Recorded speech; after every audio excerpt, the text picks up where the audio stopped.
ఇప్పుడైతే నాకు కేక్ తినాలి అనిపిస్తుంది. ఇంట్లోకి వెళ్ళి చూస్తే ఒకే ఒక మ్యాంగో అయితే దొరికింది. ఓకే, నాకు రవ కూడా దొరికింది.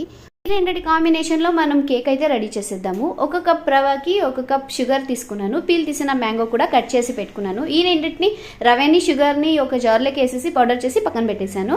తర్వాత ఒక జార్లోకి మనం కట్ చేసి పెట్టిన మ్యాంగో, 1/2 కప్ క్యారెట్, తర్వాత 1 టీ స్పూన్ బేకింగ్ పౌడర్, వంట సోడా, పాలు అన్నీ వేసేసి బాగా ఇలా మిక్స్ చేసేసి ఒక టెక్స్చర్ వచ్చేలాగా కలుపుకుని రెడీగా పక్కన పెట్టేసుకున్నాను. కుక్కర్ వేడెక్కనివ్వాలి.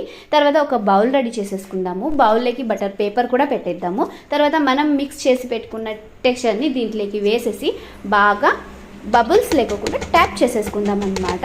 తర్వాత గార్నిష్ కోసం నా దగ్గర ఉన్న క్యాష్యూని పైన చల్లాను అనమాట. తర్వాత ఈ బౌల్ని వేడెక్కిన కుక్కర్లోకి పెట్టేసేసి ఒక 30 మినిట్స్ దాకా వదిలేసాను అనమాట.